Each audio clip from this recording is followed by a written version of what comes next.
Baik, selamat malam semuanya. Assalamualaikum warahmatullahi wabarakatuh. Waalaikumsalam warahmatullahi wabarakatuh.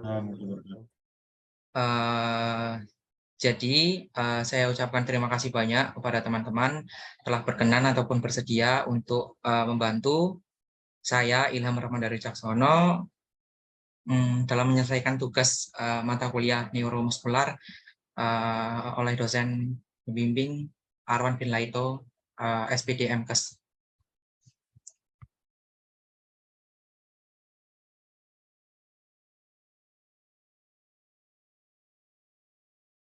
Mungkin sebelumnya teman-teman boleh perkenalan dulu, dimulai dari siapa boleh?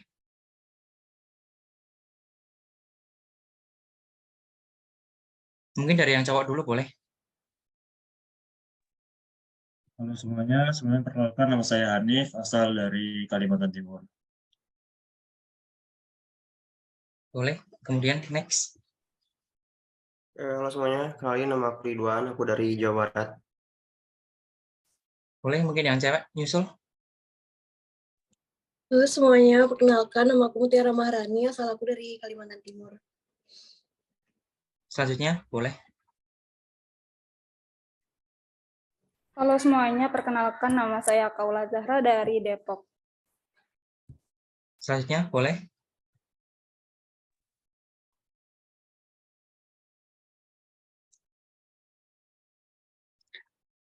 Boleh selanjutnya. Halo semuanya, perkenalkan nama saya Erna, asal dari Solo. Oke, yang terakhir boleh. Halo semuanya, nama aku Ayahanan, asal dari Riau. Oke, baik. Perkenalkan saya untuk memaparkan materi mengenai tugas-tugas yang telah diberikan oleh dosen pengampu.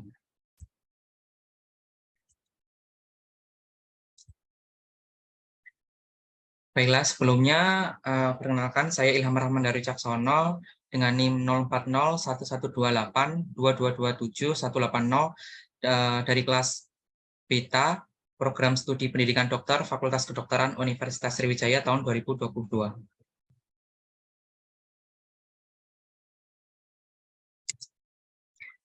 Untuk outline pada presentasi saya hari ini, yaitu yang pertama mengenai kebugaran tubuh, yang kedua mengenai pentingnya melakukan aktivitas fisik ataupun olahraga, dan yang terakhir yaitu pemanfaatan aplikasi Pester Health.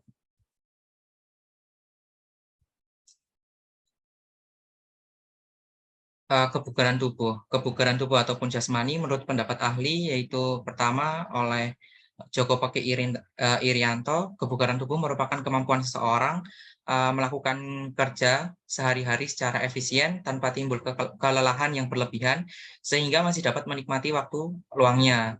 Kemudian yang kedua yaitu menurut Jiam, kesegaran jasmani adalah kemampuan tubuh untuk melakukan aktivitas tanpa merasakan kelelahan. Dan yang terakhir yaitu menurut Santoso, Giriwijoyo, dan kawan-kawan, kebugaran jasmani adalah derajat sehat dinamis seseorang yang menjadi kemampuan jasmani yang dasar untuk dapat melaksanakan tugas yang harus dilaksanakan. Jadi dari beberapa pendapat ahli tersebut dapat disimpulkan bahwa kebugaran jasmani adalah kemampuan untuk melakukan pekerjaan sehari-hari dengan bertenaga dan penuh kesiagaan tanpa kelelahan yang tidak semestinya dan dengan cukup energi sehingga tetap menikmati waktu terluang dan menanggulangi keadaan mendadak yang tidak diperkirakan. Menurut Ihsan mengatakan bahwa kriteria kebugaran jasmani ditentukan oleh dua komponen, yaitu yang pertama merupakan komponen kesehatan yang terdiri 4 hal pokok, yaitu daya tahan kardiovaskuler atau cardiovascular endurance, kemudian ada daya tahan dan kekuatan otot, yaitu muscular endurance and strength, keseimbangan pertumbuhan tubuh body composition and kelentukan atau flexibility. Daya tahan kardiovaskuler atau cardiovascular endurance. Yang dimaksud dengan daya tahan kardiovaskuler adalah bahwa jantung secara progresif memiliki daya kekuatan kerja yang lebih banyak daripada biasanya. Sebelum terbiasa latihan tubuh atau jasmani secara teratur, misalnya seperti latihan aerobik. Hal ini ditandai oleh adanya kekuatan irama gerak yang lebih lama dari sejumlah otot yang terlatih untuk mempertahankan keseimbangan sistem peredaran darah dan sistem pernafasan. Dengan kata lain, daya tahan kardiovaskuler merupakan jumlah maksimum kekuatan kerja seseorang yang dapat dilakukannya secara terus-menerus dengan menggunakan sejumlah otot besar seperti kaki dan tangan, dan tergantung pada kemampuan tubuh untuk memakai oksigen secara efisien. Kemudian yang kedua yaitu daya tahan dan kekuatan otot atau muscular endurance and strength. Daya tahan otot yaitu kemampuan sejumlah otot untuk mengeluarkan tenaga secara berulang-ulang dalam jangka waktu tertentu atau isotonik, atau untuk menahan gerakan otot dalam jangka waktu tertentu atau isometrik. Sedangkan kekuatan otot merupakan kemampuan sejumlah otot untuk menggunakan kekuatan terhadap sesuatu rangsangan, kekuatan tenaga lawan. Otot yang kuat secara efisien membawa kemudahan untuk melakukan pekerjaan yang berat seperti angkat besi, menarik beban, dan juga memiliki postur tubuh yang baik. Kemudian yang ketiga yaitu ada keseimbangan pertumbuhan tubuh atau body composition. Keseimbangan pertumbuhan tubuh tergantung pada keadaan perbandingan ketebalan lemak dengan otot dan tulang. Seseorang yang memiliki tubuh tidak gemuk, di mana bisa dikatakan tidak banyak lemak, dan memiliki lebih banyak otot terlatih, dapat menimbulkan keadaan tubuh ataupun jasmani yang lebih segar dibandingkan dengan orang yang terlalu gemuk dengan lemak yang berlebih. Meskipun demikian, lemak juga diperlukan untuk menahan dan melindungi organ vital, dan pada wanita itu juga berguna untuk mempertahankan siklus hormon dan ovulasi ataupun yang kita sering sebut dengan pembuahan.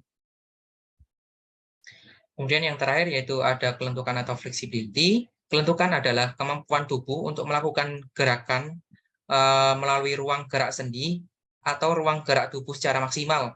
Kelentukan gerak tubuh pada persendian tersebut sangat dipengaruhi oleh elastisitas otot, tendon, dan ligamen pada sekitar sendi, serta kualitas sendi itu sendiri, dan berperan nyata hampir pada seluruh gerak manusia, sehingga pada aktivitas olahraga sangat penting untuk menopang kerja dan keindahan gerak, ataupun art of movement.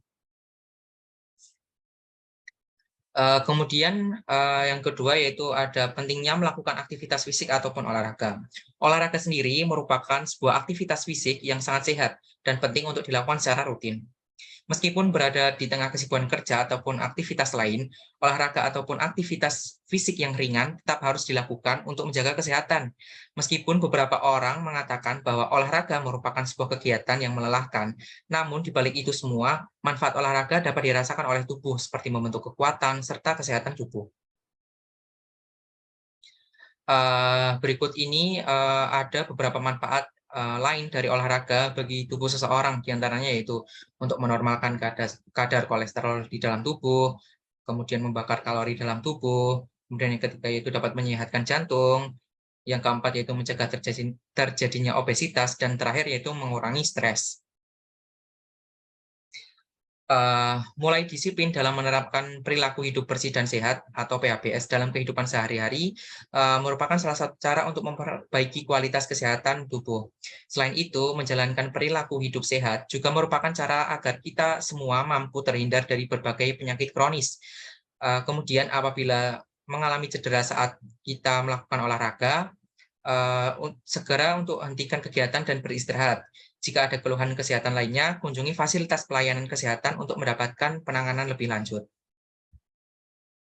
Nah, dan yang terakhir, sebelumnya Daru mau nanya, apakah teman-teman itu udah tahu mengenai aplikasi Pacer ini ataupun pedometer? Boleh dong dijawab? Belum tahu. Belum tahu. Oke. Jadi di sini aplikasi Pacer Health itu sendiri atau yang sering disebut dengan aplikasi pedometer ini merupakan alat penghitung langkah dan dapat melacak segala aktivitas fisik ataupun olahraga. Jadi teman-teman mungkin yang ingin mencoba aplikasi ini, aplikasi ini tuh tersedia di Play Store ataupun App Store yang bisa diunduh secara gratis.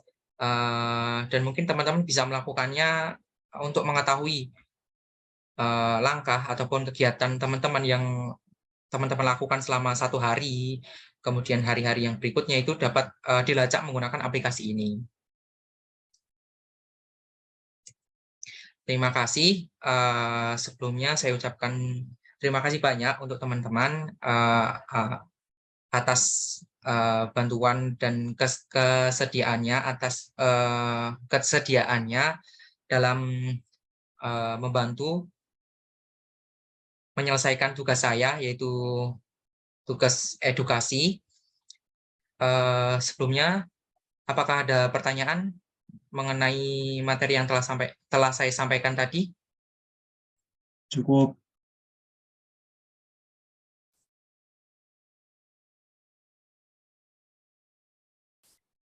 Mungkin apabila dirasa sudah cukup, saya juga cukupkan sekian. Apabila terdapat kesalahan dalam memaparkan materi tadi, saya ucapkan mohon maaf yang sebesar-besarnya.